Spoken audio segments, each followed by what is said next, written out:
we are going with no net here. We're just doing the intro live. So welcome to the Down South Hunting Podcast. I think still presented by the Onyx Hunt app. I talked about that last week. Not sure if their year sponsorship's up yet, but if not, you should still use it because it's a sweet app. And I got on the phone with me. I got Brian Grossman of the QDMA, and I've got Kyle Bennett of where do you work, Kyle? Something Architect. I'm an architect, Moss Architect. Of Moss Architect.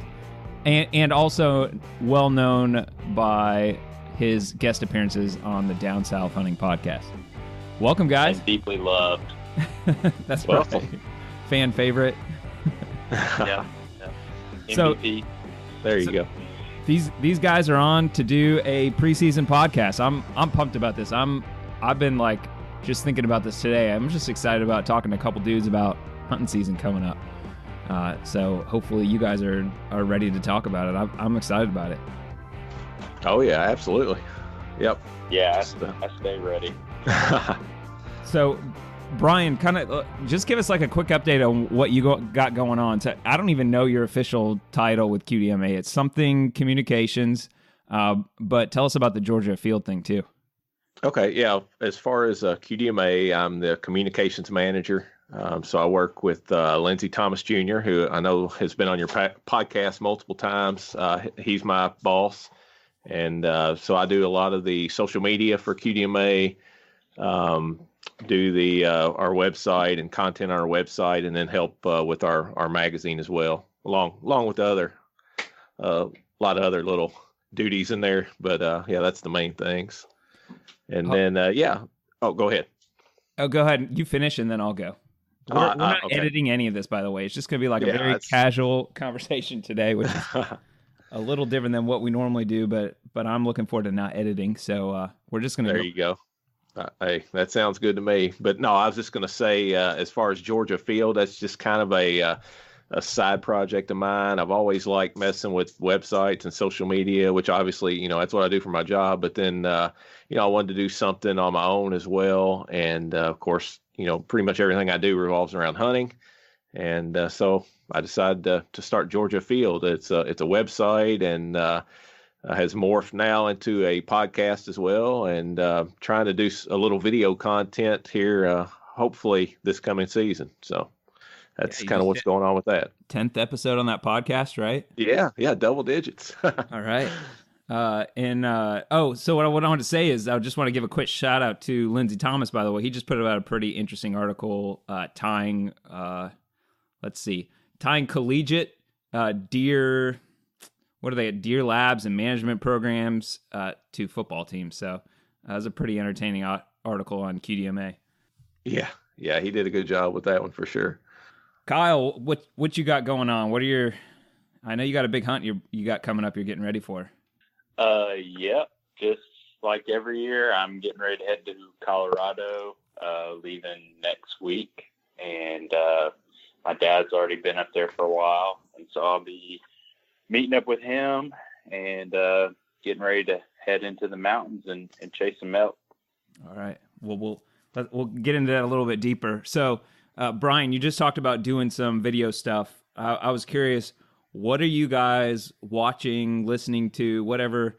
What kind of content are you taking in media-wise to get ready for the hunting season? I know I can say for myself, of course, doing a hunting podcast, I'm always taking something in and always, interested in hunting stuff. But as the season's getting closer, I'm getting more excited about it, and there's some new content coming out.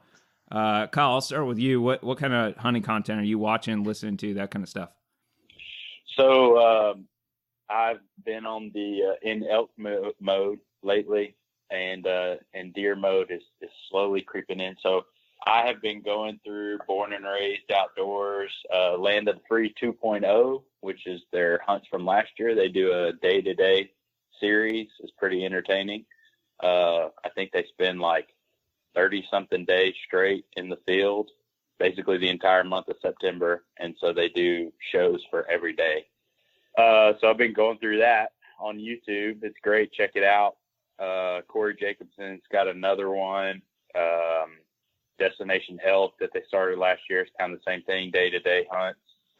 That one's been good. And then for whitetail, I've been catching up on my Midwest whitetail videos every week. Today I watched some the Breaking Point videos, some whitetail guys from the Midwest. Are we doing podcasts too, or just videos? Yeah.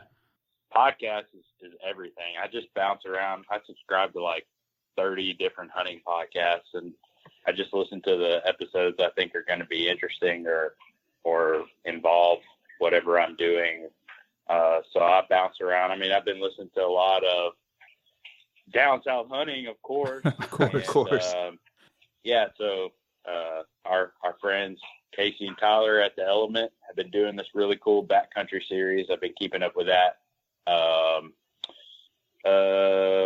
Let's see, Cody Rich Outdoors, the Eastman's podcast, MSU Deer Lab as always, Wired to Hunt and Meat Eater, and I don't know, a bunch of other ones that I can't think of at the second, but I basically just hop around and listen to whatever I'm interested in because there's a lot of good ones out there now. It's crazy how fast it's grown over the past few years. A lot of great content being put out, both on YouTube and in the podcast realm. So I guess I'm gonna have to check out Georgia Afield podcast now. Never hunted in Georgia, but I guess I'm gonna have to prepare myself. I didn't realize there was a podcast as well. Oh yeah, That's you got to cool. check it out. Yeah, what episode should he start out with? Well, I mean, you got to start with one. You got to start with one and work your way there's up. only 10 you can catch up, right? Yeah, it don't take long to catch up. So. Well, cool. So Kyle, did you watch the Land of the Free like kind of semi-live last year, or are you just like kind of start from scratch this year? It doesn't come out. There's each day they have like almost an hour worth of video. So it doesn't come out daily because they're literally out there hunting every day. So I think last year it comes out around like November, December timeframe. So I think I caught a couple episodes last year, but I never watched it all the way through. But that's what I've been doing recently. So I've been watching, an episode or two a day as I have time. And it's great. I love those guys. They're good people.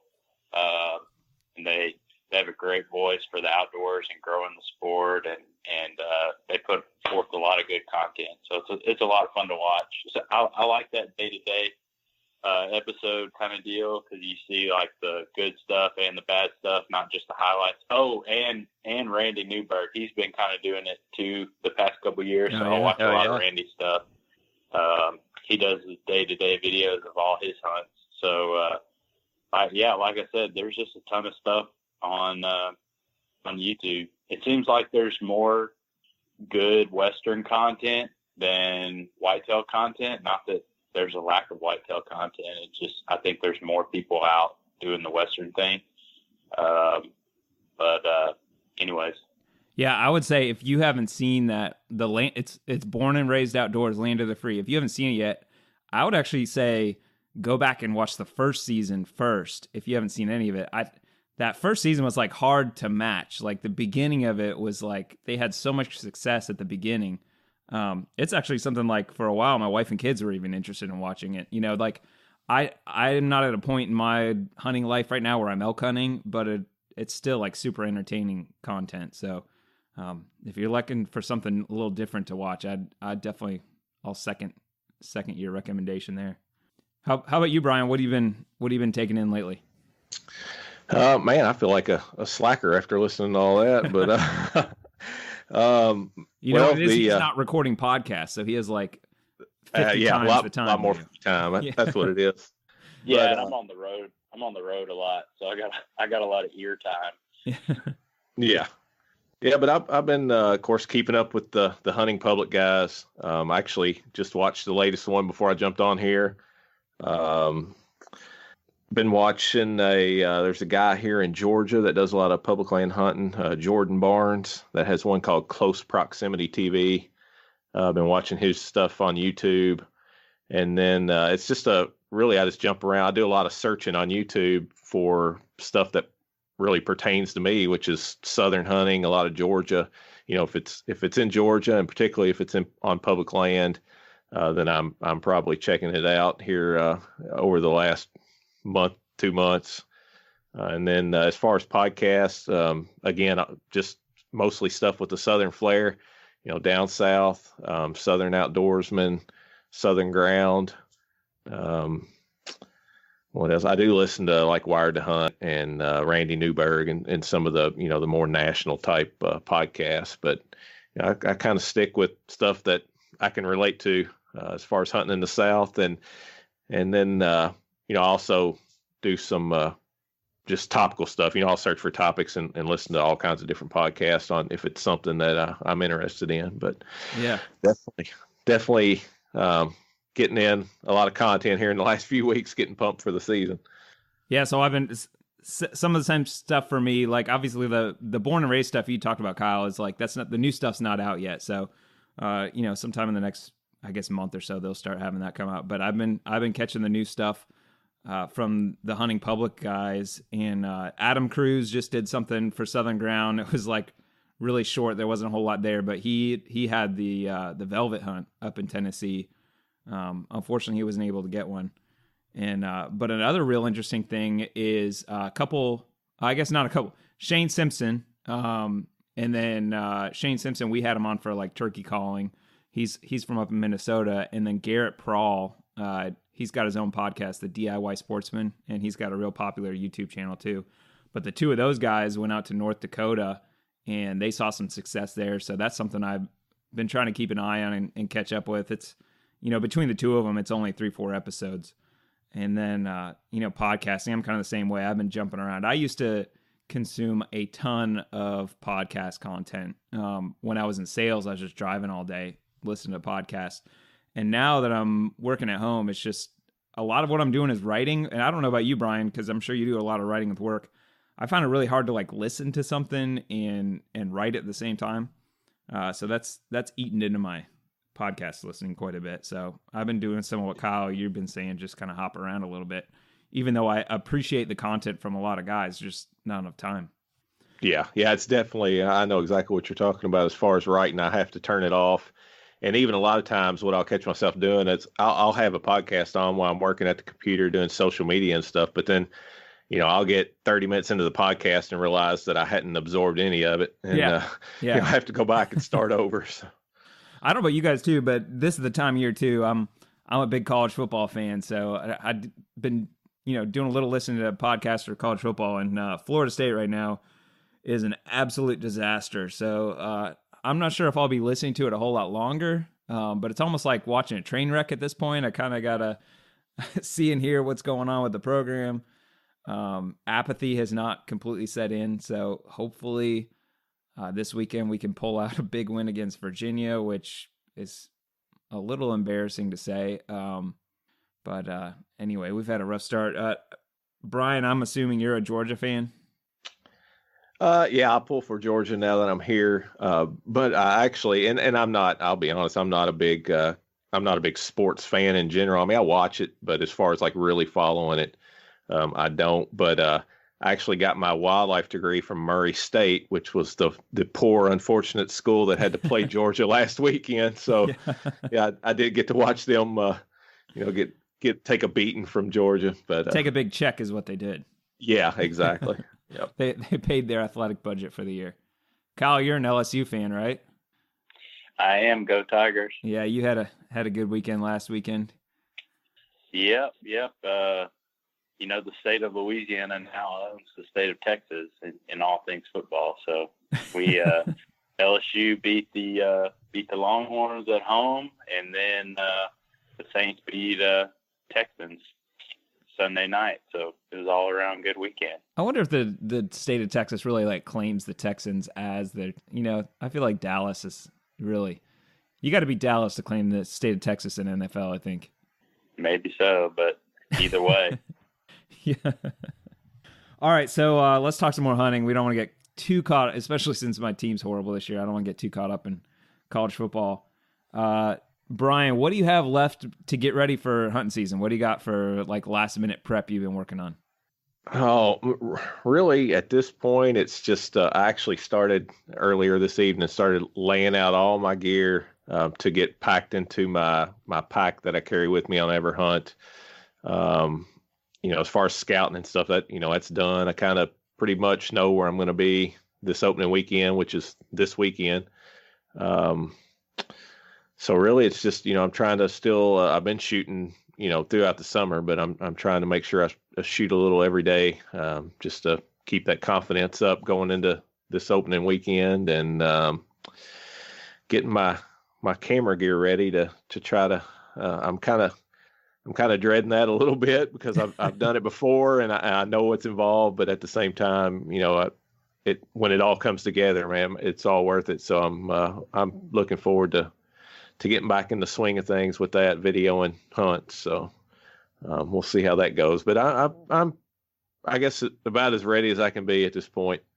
What's your plan for videoing? Like, are you just gonna try to like record the action, or are you gonna be doing a like how to on the way in and out, or what's kind of your thought process with that? Yeah, I mean, I probably won't be trying to do how to during the hunt. Because there's just so much going on, but I do want to capture more than just, a deer walking in and getting shot. Try to, capture, honestly, it'll mimic somewhat, the hunting public style as far as just a, kind of a semi-live type thing. This is what's going on. This is why I'm here. Try to do a good job of explaining the setup and why I chose this spot, and be informative, and again, not just be okay, here comes a deer and make a shot and it runs off and that's it. So try to be educational, but then I do want to do some how to and different keep those type of videos coming too, but just separate from the actual hunting action. But yeah, it's really cool how this video thing is like taking off, and there's getting to be a lot more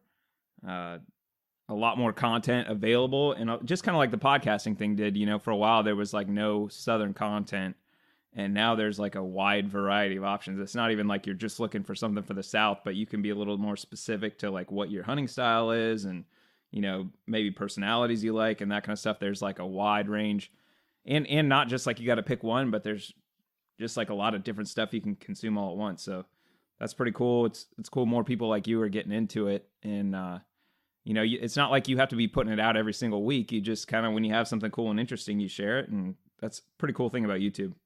Yeah, absolutely. I've done the whole TV, or at least local TV, back when I was in Kentucky, and the sponsors and the obligations. And yeah, I have no interest in getting back into it in that level. I just, like you said, no pressure. Just put out the videos as you have the footage, and not have to worry about all that other stuff. And really, that's what you were talking about as far as so much more content being out now. That's really why I went with a state specific, well, everything, the website, the podcast, all that, is because the hunting space is just so crowded.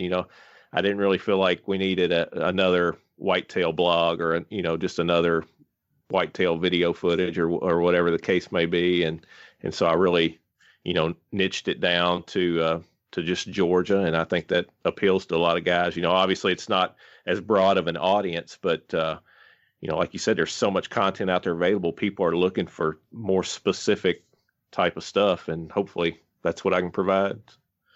Yeah, I got to give a shout out to Southern Pursuit and Southern Roots. I know they're going to be putting out hunting content on YouTube this season, and I haven't even caught any of it yet, but I know those guys are always tagging us on Instagram, and I got to give them a shout out for staying on top of it from a marketing standpoint. So I'm looking forward to seeing, what those guys.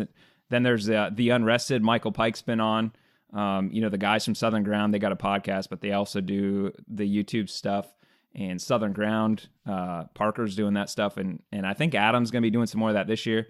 Really wanted to get Adam on with us, but his schedule just too crazy with work and that kind of stuff, so we weren't able to get him on to come on with us tonight. But how about you, Kyle? What do you got left to get ready for hunting season? Well, I've been kind of at it all summer long.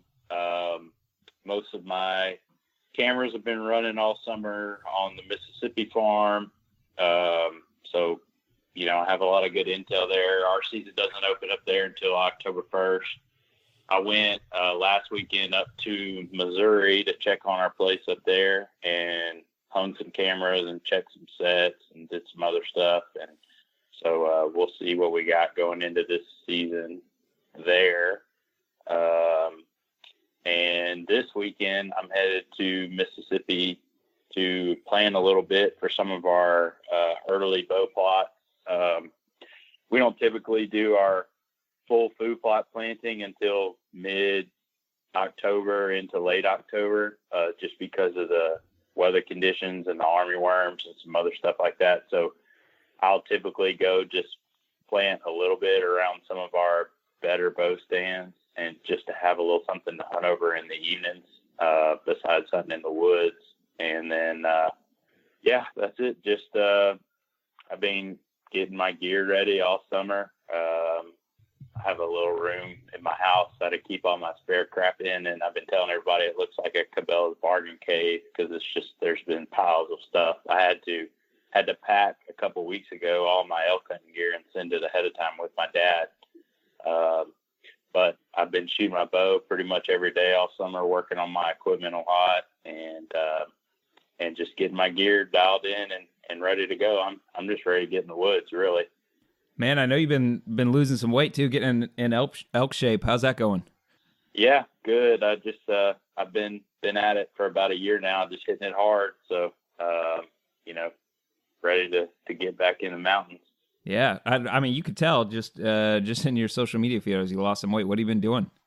Oh, nothing special. Just hitting the gym every morning or running and trying to eat better and laying off all the Cajun food and the and the nachos and all the other stuff. So nothing special, just good old fashioned hard work. Anyways, yeah, it's been paying off big time. So feeling a lot better, that's for sure. So your early food plots, what are you putting in for like just a quick little plot? So we like to plant something that pops up really fast, that does well when it's warm. And typically what we do is a iron clay pea or a soybean. They pop up right away. The deer hammer them. They usually wipe them out almost immediately, but it's kind of the perfect thing to plant like a week or two before the season, knowing that the deer are just going to hammer it and destroy it, but it'll give you that real strong level of attraction right around the time of bow season opens, and then it'll they'll wipe it completely out by the time that we go in and do our full planting, like our full regular food plot program. So it's just kind of like a little bit of frosting on the cake, just to get them enticed in some of those areas that are that we have permanent stands, some of our food plots, and then I'll be hunting in the woods a lot, but that's just a nice little way to have something ready for you when the season opens, because we'll have been coming back from Colorado, so there's a period there where we're not getting any prep done. So anyways, it'll be ready for me when I get back. Yeah. Do you find like when your season opens, it being a little bit later, do you find that you're still competing a lot with acorns and that's why you're in the woods a lot, or are they pretty much if you're putting iron clay peas out, they're going to hit it regardless? It depends. I mean, they're going to, with those, I mean, the deer are going to be on it. It'll be impressive if they're not completely wiped out, by the time the season opens. Yeah.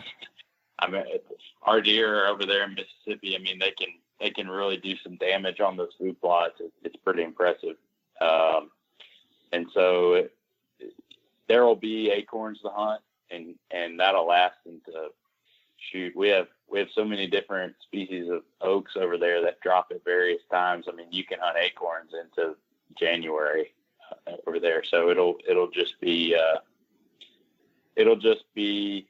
trying to figure out what they're on at that moment. But I typically this time of year will hunt in the woods in the morning, and I'll try to hunt a food plot in the evening.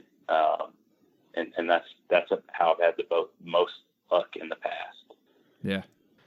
For myself, I feel like, first of all, I don't know really what my first hunt's going to be. It's kind of similar to last year. I didn't get any of the public land draws I put in for this year. So probably maybe the end of this month might be the first hunt I get in. So I feel like I got a little bit of time left. But gear-wise, I gotta get my stuff together.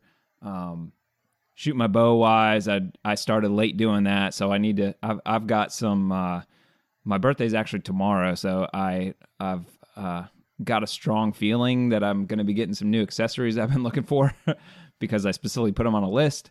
So I got to make some adjustments there and stuff. So as far as that goes, I've definitely got a little bit of work in front of me.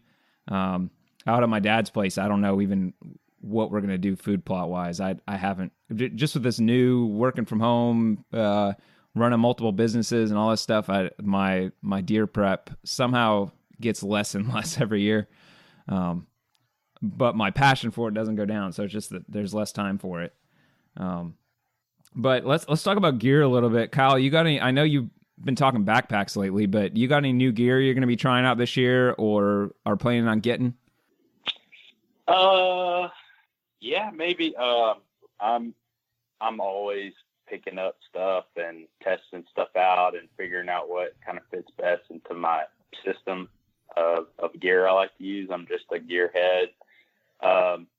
Last year I used the Mystery Ranch Treehouse pack, which is a whitetail specific pack from Mystery Ranch. Mystery Ranch, big backpack maker. They make a lot of Western packs, but I tried that out and I really liked it. In fact, I'm pretty sure Adam just got one for this season. So we've been talking about that a little bit, but I also this year couldn't help myself and I got the new Fanatic pack from Sitka. It's a little different design, more of a rucksack. It's got some really cool features and I can't decide which one I'm going to use when. So I think I'm just going to piggyback on both and just whatever I feel like that day, I'm just going to use that pack, or I'm sure some of them will be better for certain conditions, but I've been toying with these two packs all summer.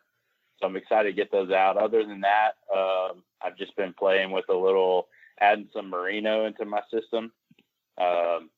Usually I've been a pretty big synthetic guy as far as talking about base layers. But lately I've been adding some new merino and looking forward to adding some different merino pieces in. That's about it. Other than that, I've got everything pretty well dialed. Yeah, I got some Ridge merino coming your way. I don't know. Did you get that yet? No, I haven't. But well, it should be coming in soon. Yeah, hopefully before that trip. But yeah, I got you some Ridge merino coming your way to do a review on for the hunting gear deals thing. So yeah, hopefully that works out for you out in Colorado.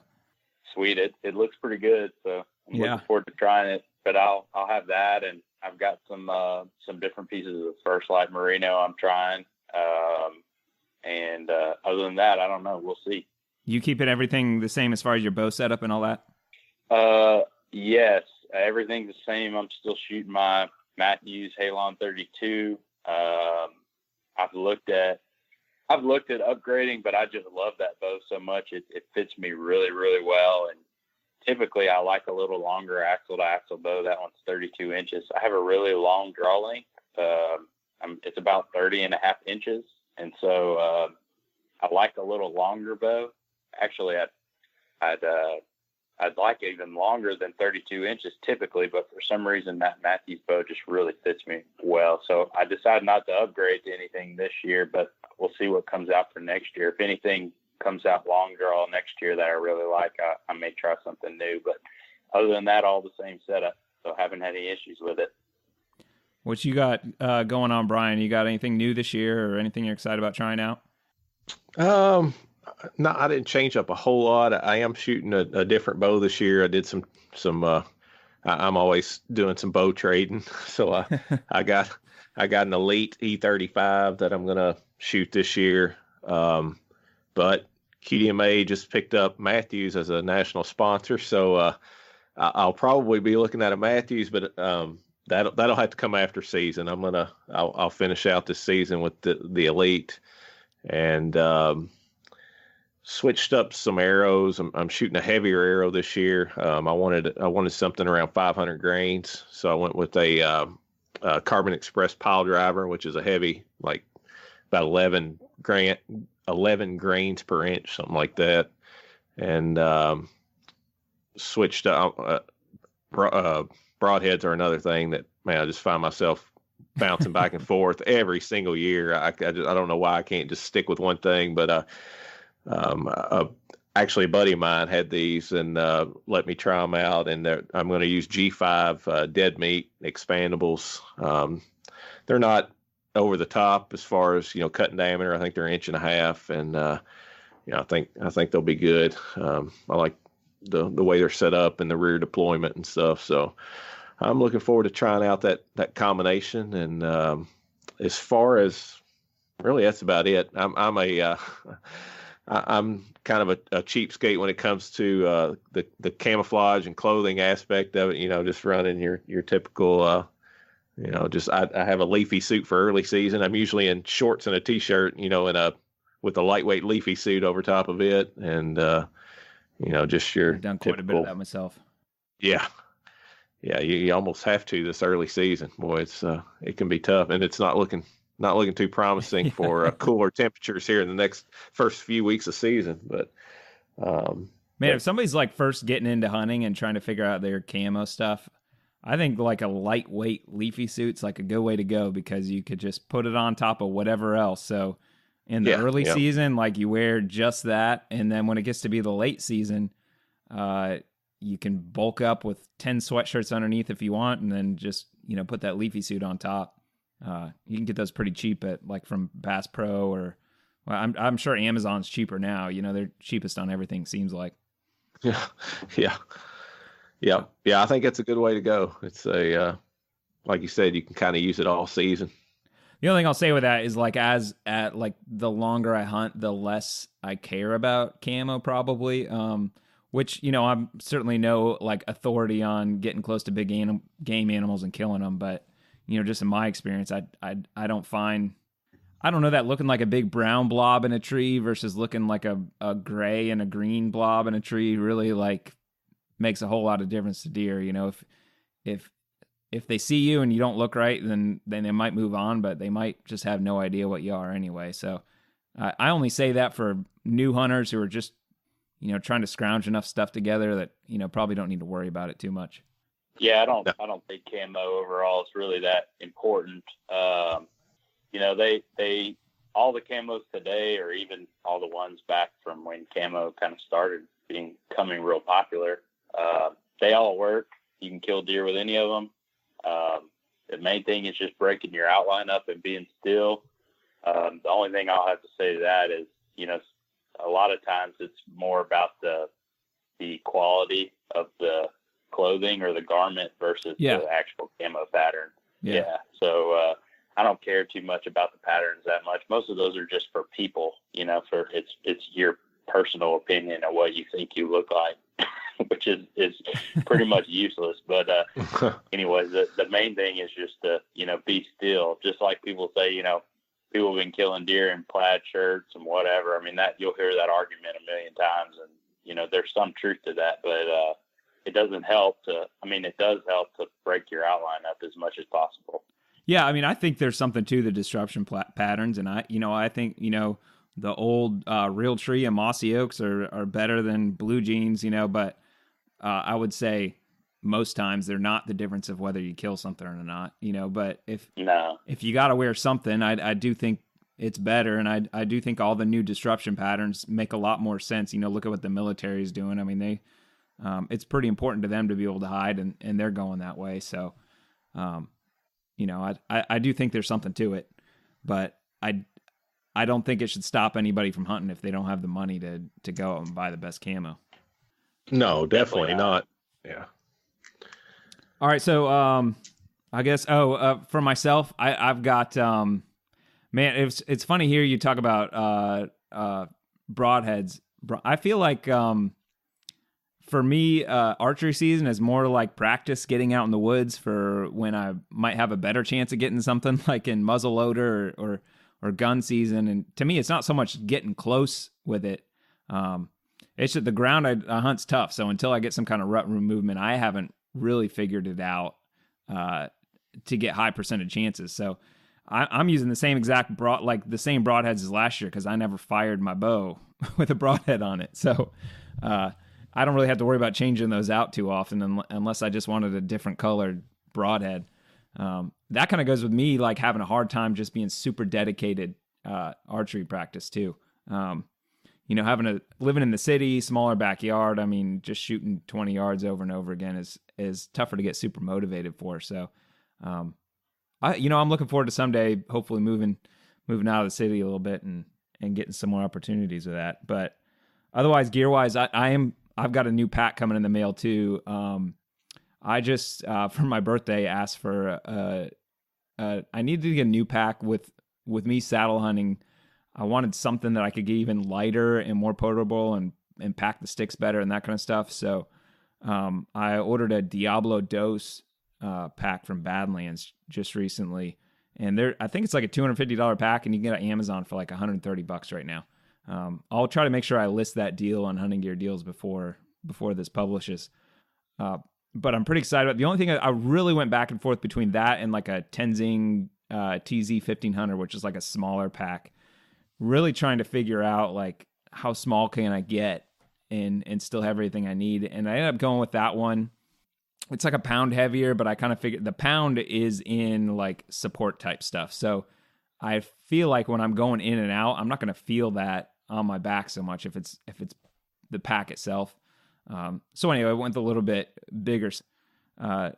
Kyle, I know you like have not gone that way yet. Brian, where are you at with the whole saddle hunting craze? Is that something you're considering, or are you going to stick with, what are you, a lock-on guy? No, I'm a climber. I got a Summit. Yeah, I got a Summit Viper that I'm still packing around. So I haven't even attempted to weigh my whole setup. It'd probably just scare me to death. But I'm intrigued, I guess, by this whole saddle thing. I would like to just try one out, just out in my yard or something, just to see what it's all about. But no, I haven't went out and dropped, $600 on a saddle setup. Well, I'm hoping you and I can get together at some point, Brian, so I'll make sure I bring mine. The other thing is I just ordered, I got with Greg from Tethered, and I'm getting a platform this year. I've been trying to just run the saddle using my top sticks only, and I put 2 sticks up at the top, which I think I've kind of gone over the podcast, and there's probably a million podcasts talking about saddles right now, so I don't want to go too deep into it and bore the people that aren't into them. But I think that's kind of the next step for getting more comfortable for me. But some of me is like you, Brian. I'm not ready to give my climber up either, especially when it comes to gun season and real long sits and that kind of stuff. But we'll get into it later. I'd like to try to stay a little more mobile this year and less long sits. So maybe I'll using that saddle a little bit more this year. We'll see. How about new ground? Or either you guys have any access to new ground or anything to be hunting this year? Go ahead, Kyle. Kyle, you got the same. You've had the same place forever, right? Yeah, I'll be hunting my, my home farm in Mississippi, and then we've got a hunting club that kind of surrounds it. And hunting on that club is kind of like hunting on public land, down there, because I try to stay mobile, and I don't have permanent stands on there. But on my home property, we have permanent stands that I've hung over the years, and we keep up. So if I'm hunting on the club, which is a lot more acreage, it gets pressured a lot more than our private stuff. And so I typically will take I pretty much always hunt with a climber down here in the south, where we've got a lot of tight closed canopy forests and a lot of straight trees. And then I will be hunting this new farm that we picked up last year in Missouri. And I've got a few permanent stands hung up there, but mostly I'll be running gunning with the lone wolf and sticks. So I've brought my climber up there and tried it a little bit, but there's just not a lot of trees to work off of. What kind of sticks are you running, Kyle? Forest type. So just the regular lone wolf one. Yep. Okay. No crazy mods or anything on them? No, I'm not really a modification guy. I mean, I see the benefit of it. but I also, want to know that if it breaks, the warranty is going to be there. I'm not real big on. I like to tweak equipment and add things, but not to that level where I'm going to drill holes in something. I mean, not something that my life depends on. Yeah. So I don't have a problem with the sticks. I mean, I have mine taped so they're a little quieter, and that's it. In my stand, I wrapped the entire outside all the way around with paracord, which helps a lot with grip and silence and stuff like that. And other than that, I haven't done much to it, so I haven't had a problem with it. It's a good setup. There's a reason they're so popular, I'm running some older leverage sticks, and I gotta figure something out. They have the motorcycle style buckle, but on top of that, they have like a metal clip that you hook onto the metal stand. And before the season starts, I got probably 2-3 weeks from my hunt. I gotta figure out a better way to attach those to the tree.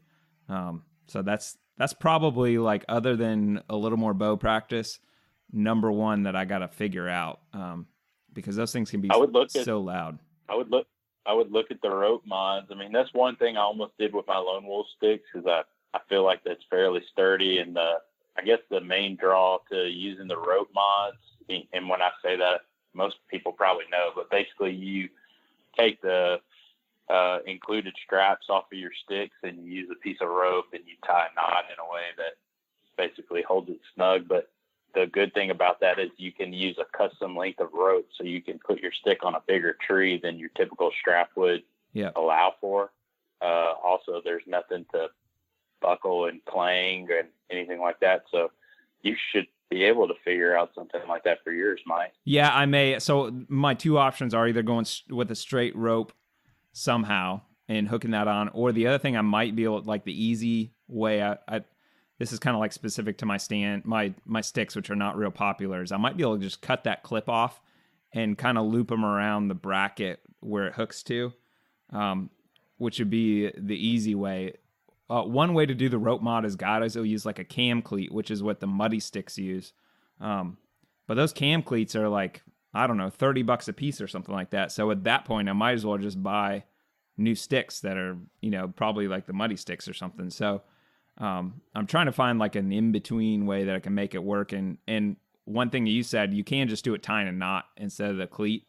So these don't have a Versa button like the Lone Wolf or the XOP sticks do. So I can't do the traditional wrap way, but I'm sure if I spend some time on it, I can figure it out. I'm not like a big tinker either. Not so much because I don't think it's cool, but more just time wise. Where am I going to spend my time? And with having 4 kids and sports and all that stuff, sitting in my garage for a couple hours a night figuring stuff out is not really usually a good option for me. So, Brian, do you have any new ground or anything you're going to be hunting this year? Well, yeah, I did get in a small lease with my neighbor this year, and okay. I did that mainly to just have a place to take my kids and even my wife during the rifle season. So that's kind of what I'll be doing with that. But other than that, I'll mainly be hunting the same WMAs that I've hunted here the last few years, but I have just covered a lot more ground this year. So I have a lot more spots in mind, a lot of new areas on some of these same WMAs that I haven't hunted in the past. And then I would like to do at least maybe 1 or 2, trips to a WMA that I've never hunted before this year, and just, basically cyber scout it, pick out some spots, go out there, do some quick boots on the ground scouting and hang a stand and hunt it and see what happens. So, I'm hoping to do a couple of those this year, and then the rest of the time will just be spent, on the WMAs here within, 30 minutes or so of the house. Yeah, I know where you're at, and if it's me, I feel like the North Georgia mountains would be real tempting to try to go up there and hit. It seems like there's some real good deer up there. Maybe not quite as much pressure. It seems like a pretty neat area to hunt. Yeah, I'd really like to. I'd like to try a bear hunt up there, but I don't think it's in the cards this year. But maybe something for early next fall. But Does that come with your, like, do you get a bear tag with your regular hunting license, or is that something you got to buy separate? It's part of your big game license. You have your hunting license, and then your big game permit, which covers, bear, deer, and turkey. Yeah. And so, yeah, so pretty good. You go on a hunt like that, I mean, you could shoot a bear or a deer as long as you got room in your tag left. Right. Yep. Yeah, you can do both because it is pretty much concurrent with deer season as far as the archery deer and bear, and then primitive weapons and rifle season. All is pretty much concurrent, I believe. So this new property that you got with your neighbor, how big is it, and what did your preseason look like as far as prepping it? Like, are you doing food plots and stuff there, or just scouting? I'm not doing food plots. The neighbor, the neighbor and some of his buddies have gone up there and put in some food plots. Now I don't know. Well, that's the kind of lease to get on right there. Yeah. And hopefully the kind of guys that don't really ever go hunting either. He goes hunting a lot, but the rest of the guys on the lease, I'm not so sure. But I mean, he took me out there a time or two last year, and it was just me and him. So it didn't seem to get a ton of pressure, and there seems to be a good number of deer on it. Well, you asked about the size, and I think it's about 300 acres, and it's mostly a clear cut that's probably 2 or 3 years old. But then it has some hardwood drains and stuff around on the edges of it. But it has a lot of property around it where it kind of pulls deer in from other properties. But yeah, it's got a lot of deer, and like I said, I mainly got into that just because gun hunting opportunities are a lot harder to come by on the WMAs.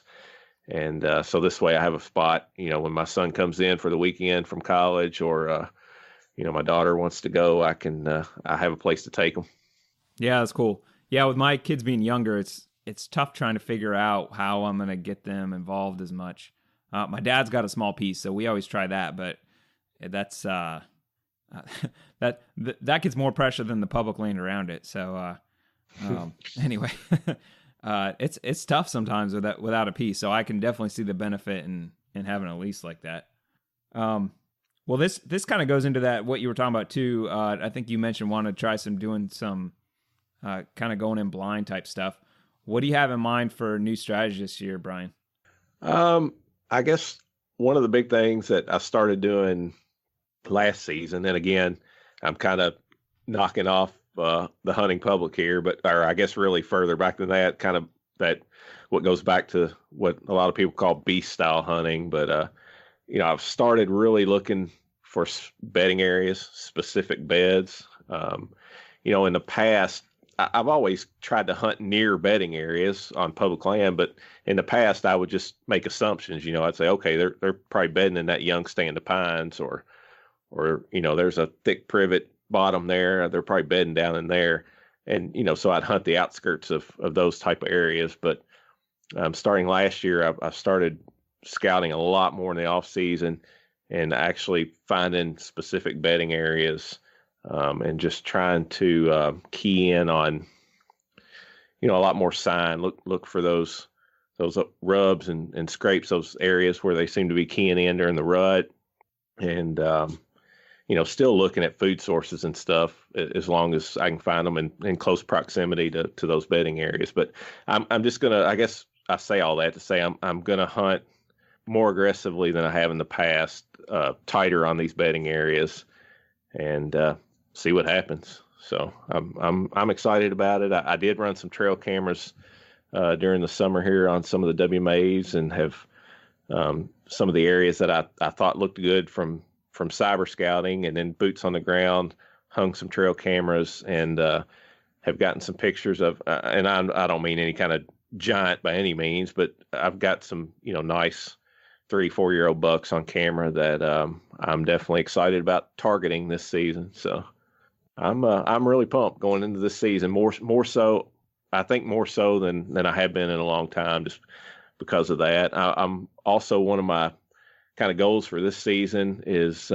besides just trying to kill a nice buck, is I want to kill a deer by kayak access. My wife bought me a kayak So, and one of the WMAs here close to my house has a lake kind of in the center of it, and the WMA surrounds it a good bit.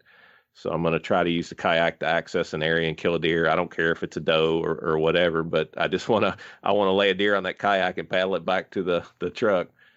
And then I would like to, I'm also going to try to kill one off the ground this year with my bow, without a blind, just try to kill one off the ground and see how that goes. And again, it could be a doe or whatever.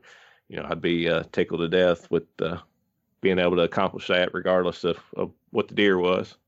Yeah, what do you got in mind strategy wise, Kyle? I know when you've been hunting the same areas for a long time and that kind of stuff like you do, it may be tough to like change things up. You got anything particular in mind? Yeah, I mean, I still move around and scout quite a bit and hunt fresh sign. Most of our permanent sets are, on something, either a geographic feature or something else that's proven itself time and time again. But no, I'll just be hunting as usual. I mean, we like to target mature bucks and hunt specific deer, and so that's how I'll go into the season. Main way I do that is run a whole bunch of trail cameras during the off season and try to pick up as many bucks as I can in different areas and get as good of an idea of their core areas as I can. And then I'll sort of develop my hunting plans off of that, what I find. So, we've got a few good bucks on the Mississippi farm this year that I'll be going after. And, in Missouri, I just started running cameras, so I'm not quite sure, what we'll have this year, but, I'll be finding out soon, I guess. Are you running cell cams too? Is that how you're seeing what's out in Missouri? Yeah. I am running cell cams. This year I started running some of the new Spartan Ghost cams, and let me just say, as far as trail cameras, cell cameras go, those are absolutely by far the best I've used, and I've used quite a few different brands. I was telling some people the other day, last year I got some of those Spy Point Link Evos, and I tried them, and they did fair. I had a lot of issues with the cameras. The cell service and it isn't great. The app works pretty well, but just as far as the cameras go, I was really disappointed.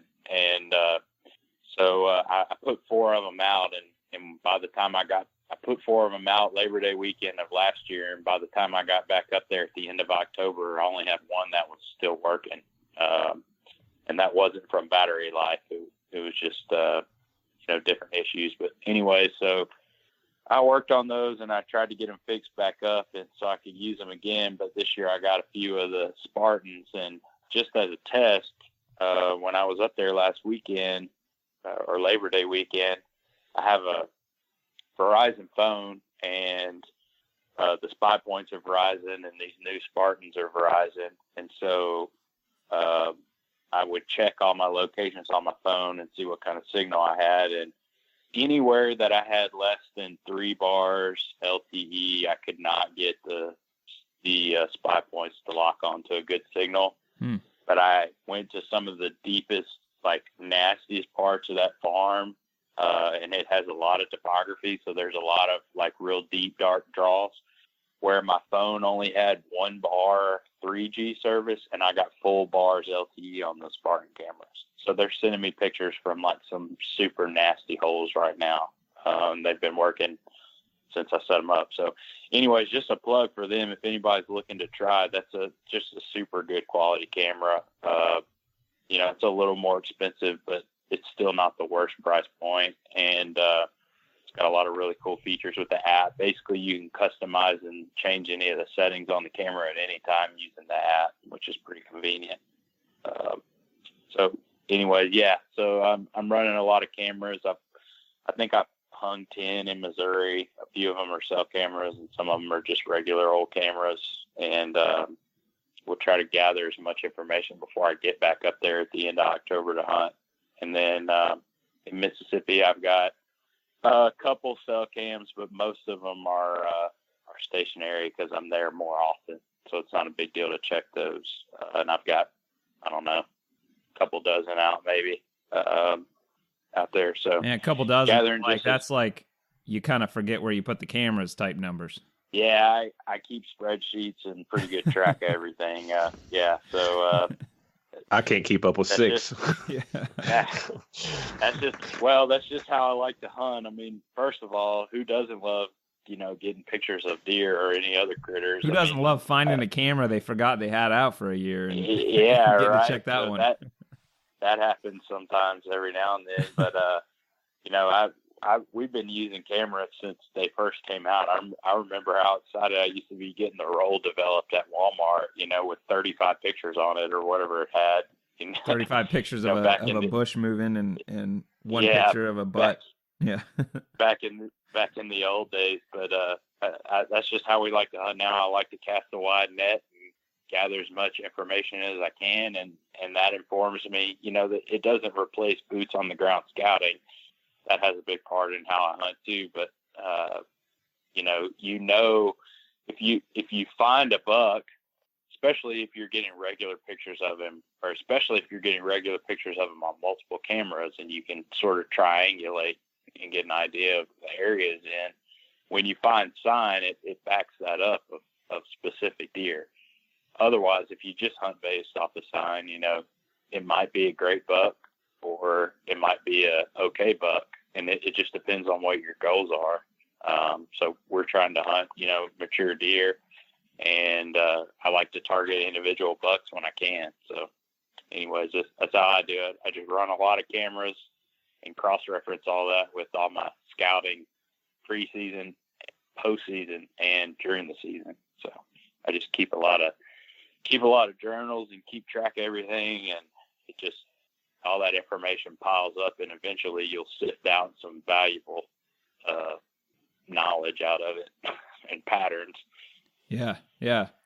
I speaking of cell cams, I have a Bushnell camera I've been using. I used it last year, and I tried to hook it up this year, and I couldn't get it to connect. And this is so dumb. I've been paying $10 a month for the service for the last few months. I had it paused basically, and I don't have it out in the field because I couldn't get it to connect. So I gotta figure that out. But I did just pick up a SpyPoint Link Micro, which is their new camera that's real small.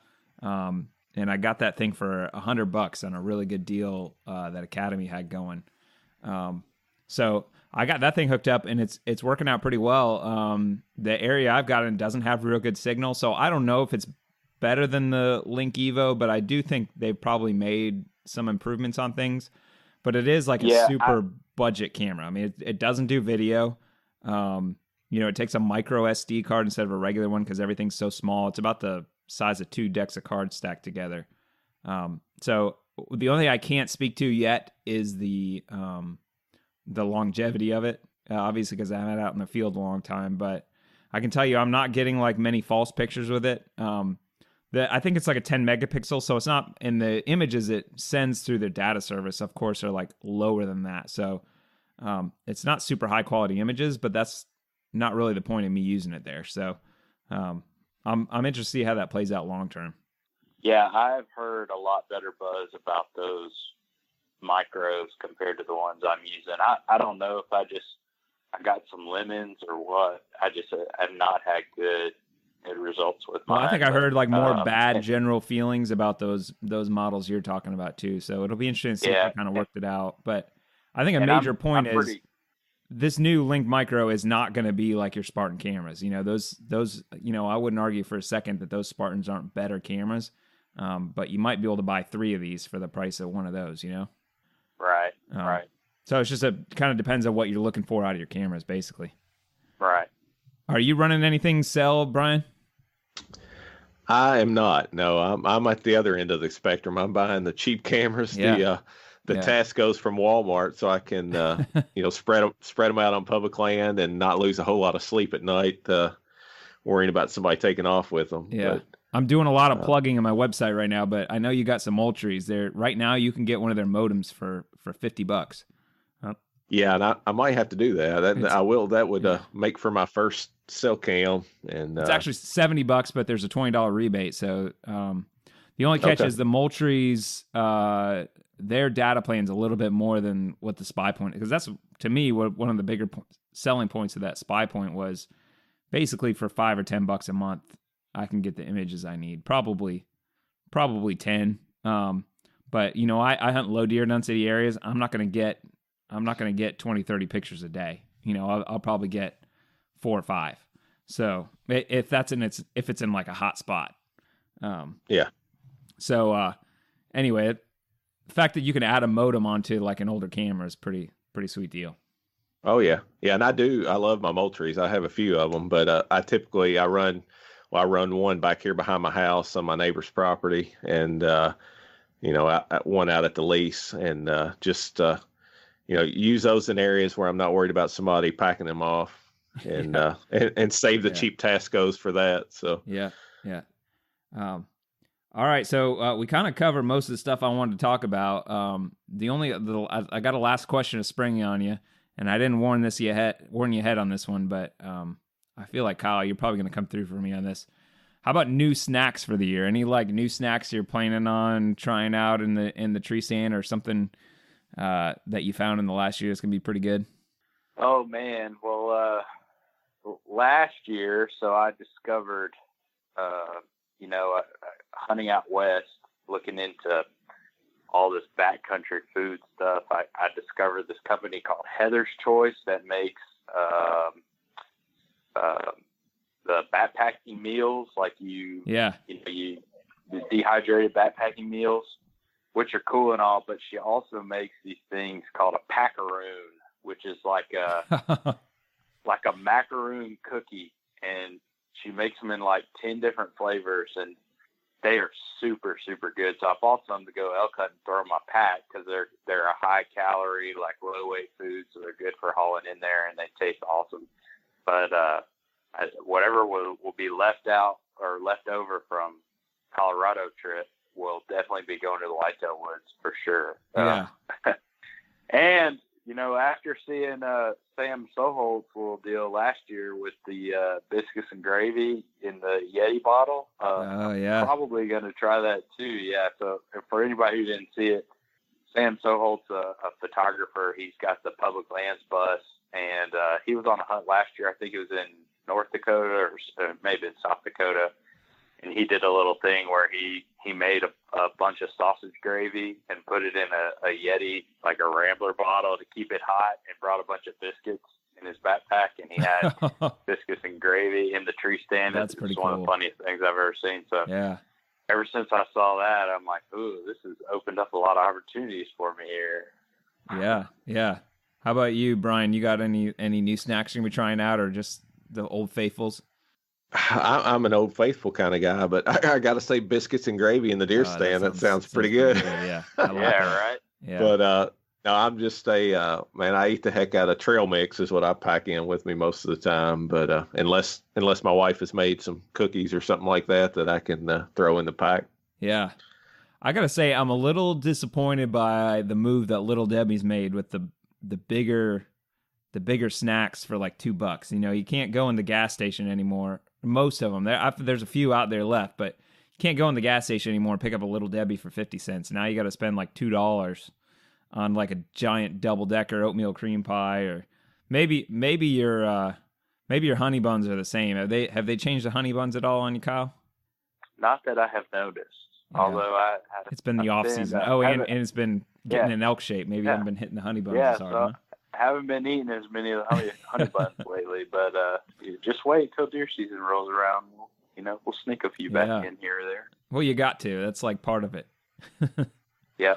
My go-to tree stand snack is usually a big bag of goldfish crackers. Okay. I can eat the snot out of goldfish crackers, man. I love those things. Something I tried out last year that worked out pretty good is similar to what Sam did, except not quite as good, because the biscuits and gravy sounds pretty good. But I did oatmeal with some brown sugar in it, some raisins, and I did that in a thermos. So, pop that thing open about 10 o'clock when it's getting a little chilly, which is like once a year in Florida, and that worked out pretty good. So I saw somebody did pizza rolls. So they cooked a bunch of pizza rolls and then stuffed their Yeti bottle full of pizza rolls while they were still hot, and the bottle kept them hot. I was like, man, there's just some geniuses out there. Jeff, we talked to Jeff, but Jeff Lindsay started that rut snacks thing last year, and people just showed up. I mean, there's some Einsteins out there figuring some stuff out. I'll tell you what. Yeah. Oh, might have to put that Yeti to the test, see if it'll keep ice cream cold for this early season Georgia hunting. A milkshake. There you go. Yeah. I don't feel like the chance, like, I know they work good, but the chances of that working in 95-degree Florida heat is probably not. Probably not. Put some dry ice in there with it or something. You could just drink the melted ice cream. Hopefully it'll be cold. Yeah. Obviously none of us are real concerned with scent control. Oh. It's kind of hard to argue scent control when you're worried about the smell of ice cream when you're just sweating like crazy in the stand. So yeah. You just got to play the wind. Always play the wind. Yep, that's it. I just we don't have to deep dive here or go off on a rabbit trail, but scent control is. I don't feel like scent control is effective unless you can control 100% of your scent, and that's just not very possible. I mean, you just got to play the wind all the time because it only takes a millionth of a human scent molecule to alert a deer, especially high pressure deer like we have in the South. And so, anyways, that's my little take on it. But it's hard to do when you're pouring sweat. Yeah, that's for right, sure, so. Right. Yeah, we talked about this. I try to play the wind for the most part. I'm not going to say anybody else shouldn't do scent control, and I'm not going to say it doesn't help at all. But I'll just say it doesn't help me because I don't really do it. So, how about you, Brian? You do anything for your scent control? No, just play the wind. I mean, I try to keep, I wash my clothes in the scent-free detergent and all that kind of stuff. But no, I'm not packing an ozonics or scent blocker gear and all that stuff. I think, like Kyle said, you just got to play the wind because you're not going to beat a deer's nose. I think the best you could hope for is maybe, that extra second to make a shot on a deer, maybe, but you're not gonna beat their nose. I do think there's some, especially with eliminating odors on existing stuff, but even in like the mobile stand stuff, like I do think there is something to the ozonics or the ozone type machines, generators. Of course it needs to be covering up your wind stream exactly, or your scent cone, or however that works. But I do believe the science behind it, that it's destroying those scent molecules before they can reach a deer's nose. But I don't know. To me, it's not worth the time and money and trouble and all that stuff to do it. But especially in like a blind situation, I can see it. I messed with the ozone thing a little bit, and it is an insurance policy, and that's all it should be. It should not be a reason to hunt a spot on a bad wind. I have had some deer come in downwind that I suspected would have busted, and for whatever reason they were alert, and so I think that they could smell something or smell the ozone, but they did not blow and spook, and that's happened more than once.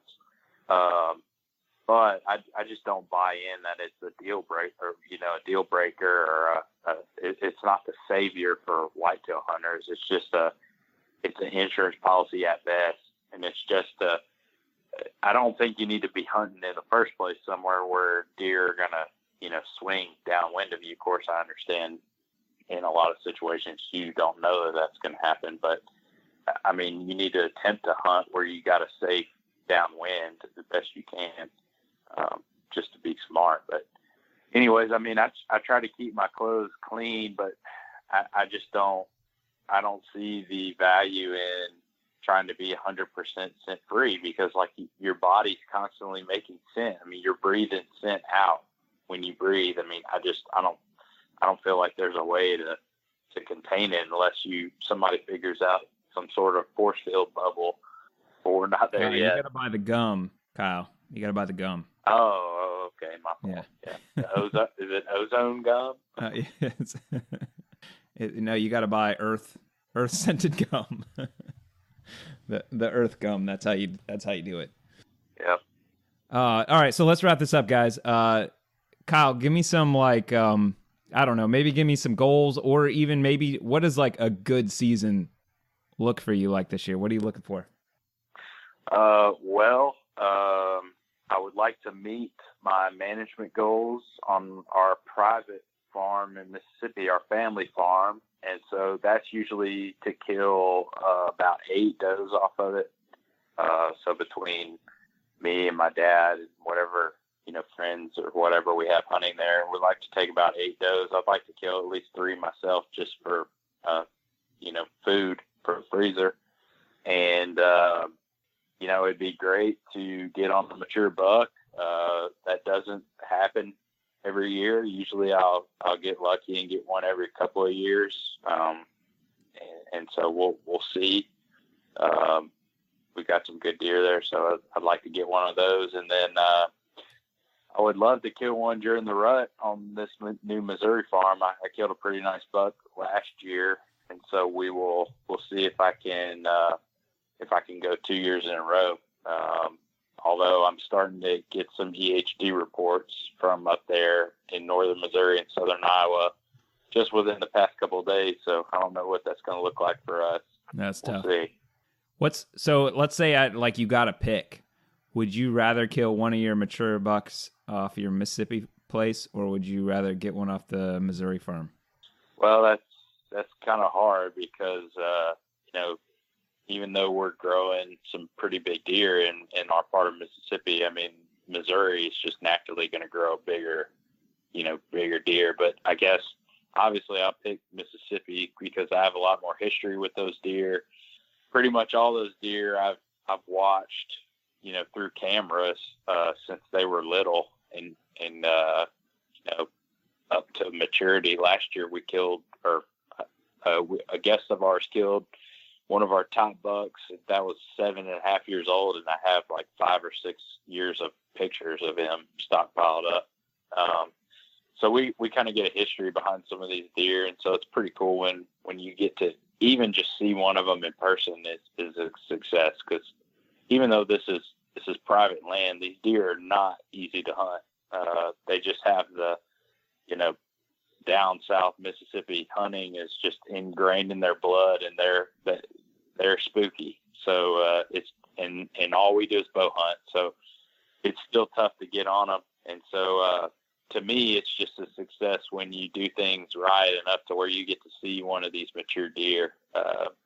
So that's just kind of how I look at it. If somebody harvests one, it's just icing on the cake. Yeah.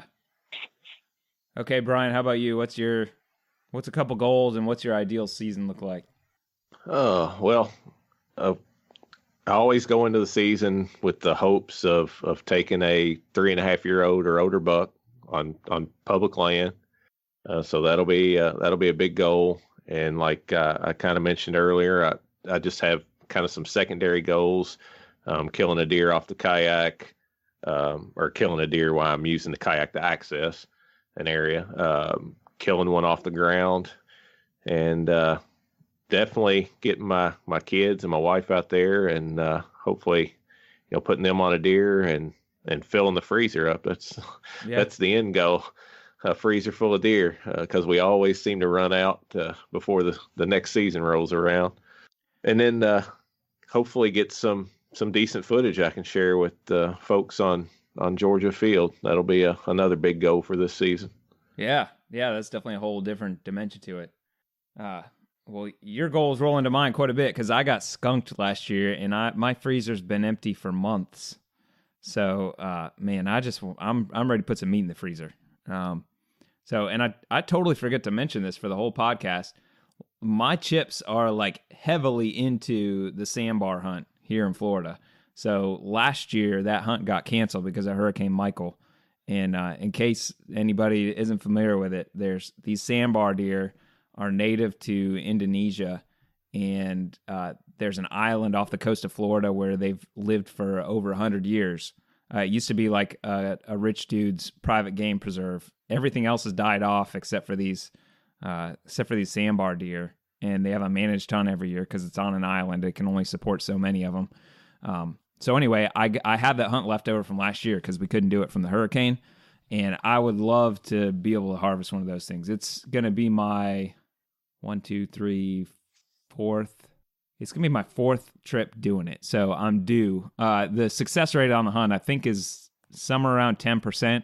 But man, I'm hoping I got it figured out good enough at this point that I can get one on the ground, which really, like, that by itself would fill my freezer up pretty good. I get even, they're called stags and hinds. They're not does and bucks. So even if I get a hind, which is the female, I mean, I'd probably walk away a couple 100 pounds of meat from that. So putting a ton of effort into that. And the other thing is, like I've been talking about, I'd love to move out somewhere, maybe move up to Georgia where you're at, Brian, there.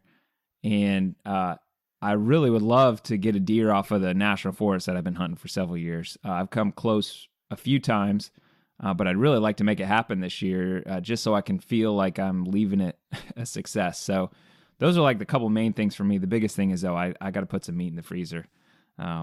That's being without it for a year will really make you appreciate it a lot more. So, I'm still going to have some standards as far as, what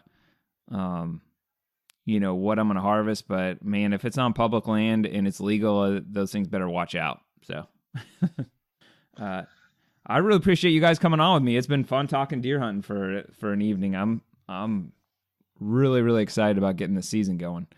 You guys got any final parting thoughts? No, just man, I'm like you. This the more I talk about it, the more I get fired up for Saturday. So it's almost here, and man, I just can't wait to watch that first sunrise.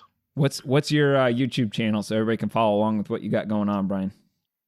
It's just Georgia Afield. You can go to YouTube, search Georgia Afield, and it should be the only one to pop up there. Giorgia and then Afield, right? Afield. Cool.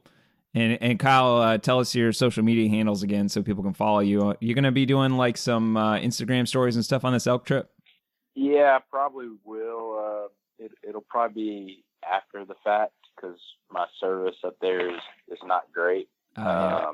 But I'll do the best I can. So we'll what see. What do you want most these days? Twitter, Facebook, Instagram? I guess Instagram probably. It's K Bennett 00116 or 0016. And anyway, that's it. Cool, man. Well, I appreciate you guys getting on with me a little bit short notice, but I know it's not too tough to get a couple guys to come on and talk hunting for a little while. So it was fun, and I appreciate it. Hey, I enjoyed it. No problem. Hope you have a good season, Mike. All right, you guys too.